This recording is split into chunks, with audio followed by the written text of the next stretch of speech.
Sekalipun ayahku dan ibuku meninggalkan aku, namun Tuhan menyambut aku.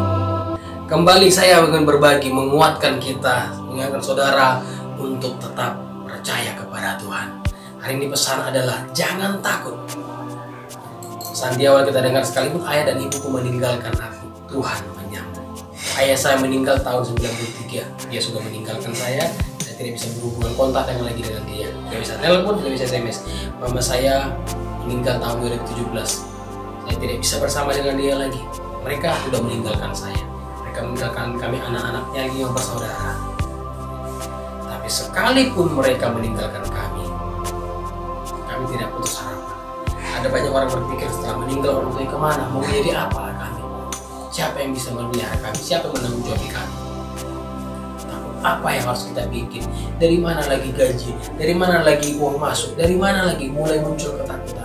Tapi Daud berkata, sekalipun ayahku dan ibuku meninggalkan aku, namun Tuhan menyambut aku. Saudara tahu menyambut itu pasti ada sikap yang sangat baik. Saudara lihat perayaan-perayaan, kalau namanya menyambut pasti dengan senyum. Selamat datang Bapak Ibu. Saudara pergi ke restoran pasti sambut dengan baik. Ada apa? Ada yang bisa dibantu? Mau beli apa? Mau pilih yang mana? Itu sambutannya dengan ramah. Tapi kalau saudara pergi ke sebuah tempat restoran, makan apa? Mau yang mana? Ambil sendiri ya. Dari masa kan? Saudara pasti mikir datang lagi ke situ. Saudara pikir kejam banget ini orang. Nggak usah datang lagi. Tapi sambutan yang ramah buat saudara pasti untuk singgah lagi. Kalau manusia saja tak membuat sambutan yang ramah, apalagi dengan Tuhan. Tuhan menyambut. Kalau Allah menyambut pasti dengan sambutan yang luar biasa. Pesan dalam Alkitab, satu orang percaya, satu orang diselamatkan, beribu-ribu malaikat bersuka cita. Artinya apa? Ada sambutan kepada orang yang percaya, ada sambutan kepada orang yang berbalik kepada Tuhan, orang yang bertobat, orang yang mencari Tuhan, menaruh harapan kepada Tuhan. Itu banyak sorak-sorai pujian, banyak sambutan yang diberikan. Ada penghargaan. Allah sangat menghargai orang yang mau datang kepada Dia. Saudaraku, jangan putus harapan. Ketakutan-ketakutan akan datang terus silih berganti. Hari ini mungkin saudara kuat, besok datang lagi ketakutan. Saudara bisa menang lagi, besok datang lagi. Ketakutan itu tidak akan pernah berhenti selama kita ada di dunia ini. Karena dunia ini dihimpit terus dijagai oleh ketakutan supaya jangan ada orang lepas dari dia. Kalau mungkin satu orang bisa lolos, dia kejar terus sampai maut memisahkan kita dari dunia ini. Jangan berpikir aku tidak akan pernah bisa takut lagi. Akan datang lagi. Ada kalanya Daud ketakutan. Ada kalanya juga seorang Yesus ketakutan. Seorang bernama Petrus, murid Yesus, di saat dia melihat Yesus berjalan di atas air, dia berkata, "Guru, jika itu adalah engkau, suruhlah aku datang ke situ, berjalan di atas air." Maka Yesus berkata, "Mari datang." Lalu Petrus datang, dia berjalan di atas air. Nah, orang nomor 2 yang pernah berjalan di atas air adalah Petrus. Yang mungkin namanya dia pernah berjalan di atas air. Yesus berjalan di atas air dan Petrus juga bisa berjalan di atas air. Tapi begitu dirasanya tiupan angin, ketakutan muncul. Gimana ya? Aku ngelakuin. Bisakah aku berjalan di atas air ini? Lama-lama dia bilang, "Guru, aku udah makin tenggelam, Guru." Dia tidak langsung masuk dalam air, tapi pasti perlahan-perlahan. Pasti dia sempat katakan guru. Di saat dia masih berkatakan guru, berarti dia belum jatuh ke dalam, masih perlahan-perlahan. Karena tiupan angin membuat dia semakin ketakutan. Lalu guru Yesus mengangkat dia dan tangannya. Mari berjalan bersama Yesus. Dia berjalan kembali di atas air dan masuk ke perahu. Peristiwa ini menggambarkan bahwa orang yang menjadi murid Yesus pernah mengalami ketakutan, pasti bisa juga dihimpit sama ketakutan. Hanya saja, mari kita belajar untuk mengalahkan, untuk menepiskan itu. Setiap hari kita akan berusaha untuk dirongrong oleh ketakutan, tapi setiap hari kita harus belajar juga mengalahkannya.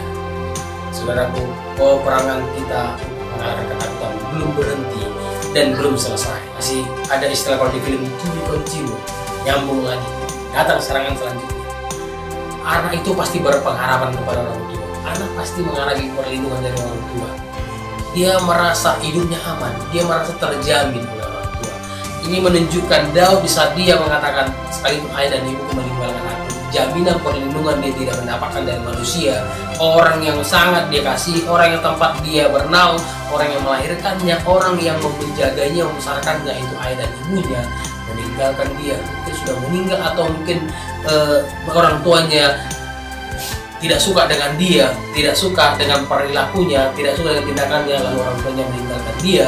Tapi Daud tetap percaya, namun Tuhan yang aku.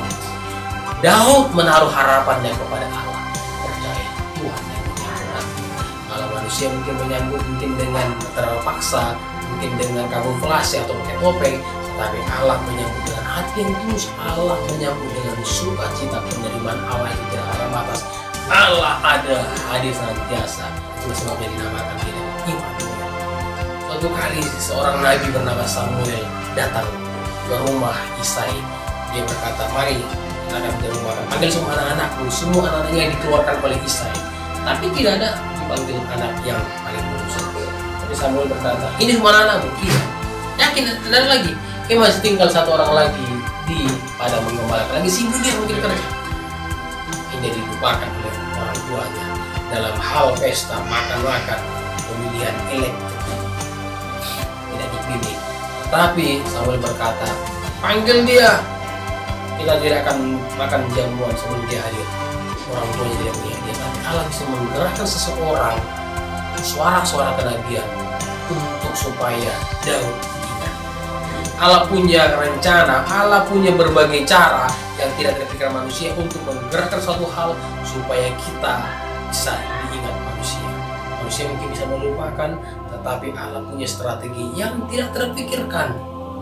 Siapa yang nyangka lagi pesta di rumahnya, Daud mungkin tidak pernah diajak-ajak. Daud nggak nyangka-nyangka ada seorang bernama Samuel, mungkin dia tidak pernah ketemu sama Samuel, dan Samuel juga belum pernah ketemu sama dia. Terbukti begitu Daud lewat, Samuel berkata, ini wajahnya merah-merahan, inilah dia, urapi dia. Samuel tidak kenal, tapi Tuhan berkata kepada Samuel, panggil dia. Dan Samuel juga suruh beritahukan kepada Isai, panggil dia. Pertolongan kita mungkin bukan dari orang-orang kita kenal. Mungkin saudara cari siapa orang-orang kita menjadi backing kita kenal. Aku punya kenalan di atas, aku punya kenalan, cari kenalan terus. Mari kita kenal Tuhan. Tuhan kenalan, Tuhan menjadi sahabat, Tuhan menjadi teman yang sanggup menolong kita, yang bisa menerima kita apa adanya. Saya mengajarkan anak saya terus mengajak mereka berdoa. Kalau mereka berdoa, saya cari Yesus sahabatku, Yesus sahabatku. Mereka terus berdoa dengan kalimat itu, dimulai dengan kata Yesus sahabatku. Dan mereka tahu dalam diri mereka ada sahabat yang tidak pernah meninggalkan mereka. Sejak kecil mereka terus ingat Yesus sahabatku. Sampai mereka besar, sampai mereka tua, nanti mereka ingat Yesus sahabat mereka, Yesus yang sanggup menolong mereka, terus menyertai mereka. Mungkin nanti mereka punya taman SD meninggalkan, mereka naik ke kelas 3, mereka ditinggalkan taman SD-nya, mungkin pindah ke kelas lain, ke sekolah lain. Mereka masuk SMP, ada yang lanjut ke SMP yang sama, ada yang masuk ke SMP yang lain. Mereka masuk ke pendidikan menengah atas, ada beberapa satu sekolah, ada ke sekolah yang lain. Teman-temannya meninggalkan.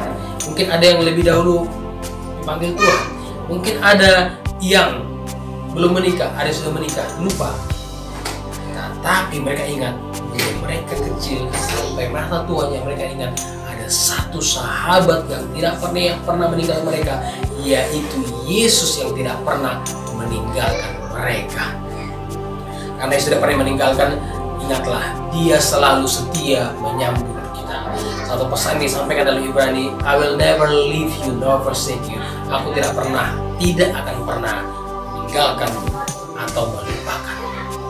Sebuah lagu yang saya senangi pada tahun 2008, itu lagu tentang tak pernah kau lupakan, tak kau biarkan, tak kau tinggalkan, hidupku ada di tanganmu.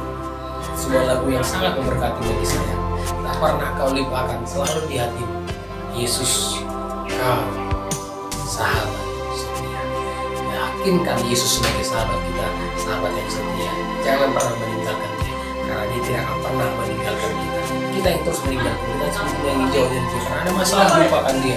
Karena ada hal-hal yang terjadi, kita acuh dengan dia, tidak mau memperhatikan dia, tidak mau berdoa kepada dia, tidak mau memuji dia. Karena jengkel, karena marah kepada sesuatu, karena tidak mendapatkan apa yang kita inginkan, karena dikecewakan, akhirnya kita melupakan dia. Hari ini, mari kita lawan ketakutan-ketakutan. Apa yang menjadi takutan dalam diri saudara? Takut tidak punya jodoh, takut tidak punya pekerjaan, takut tidak makan, takut ekonomi, takut membayar utang, takut untuk menghadapi keadaan di depan. Ketakutan seperti ini harus kita alahkan, harus kita singkirkan, karena Tuhan menyambut kita senantiasa. Tuhan memelihara, Tuhan menjamin, Tuhan yang melindungi kita. Jaminan kekal ada dalam Dia. Percayalah kepada Dia, yakinlah kepada Dia. Kalau hari ini saudara dikuatkan, besok mari sama-sama kita dikuatkan. Selanjutnya lusa kita sama-sama dikuatkan. Setiap hari kita harus dikuatkan, karena ketakutan itu siap untuk menghimpit, siap untuk melemahkan kita. Hari ini saudaraku, pesan ini biarlah meneguhkan, beranikan kita untuk percaya kepada nama Tuhan. Jangan takut, Dia setia, Dia sampai hari ini ada. Dia sebelum zaman ada, dan setelah zaman habis, Dia tetap ada. Dia dari awal sampai akhir, Dia tetap ada. Yang awal, yang akhir, Alfa dan Omega, dari kekal sampai kekal, Dia tetap Tuhan. Banggalah memiliki Yesus dan bersandarlah kepada Dia, dan jangan tinggalkan Dia. Kalau saudara meninggalkan Dia, saudara sangat rugi. Jangan tinggalkan Dia. Kalau Dia menyambut, tangannya terbuka untuk menyambut seperti ini. Dia welcome atas diri kita hari-hari ini. Sambut Dia, terima uluran tangannya. Jadi tuliskan di alas kaki itu welcome, selamat datang. Wah, luar biasa. Disambut tulisan di alas kaki saja membuat orang bisa nyaman. Apalagi kalau Tuhan sudah welcome atas kita. Welcome, marilah datang kepada Dia. Terima keselamatannya kita.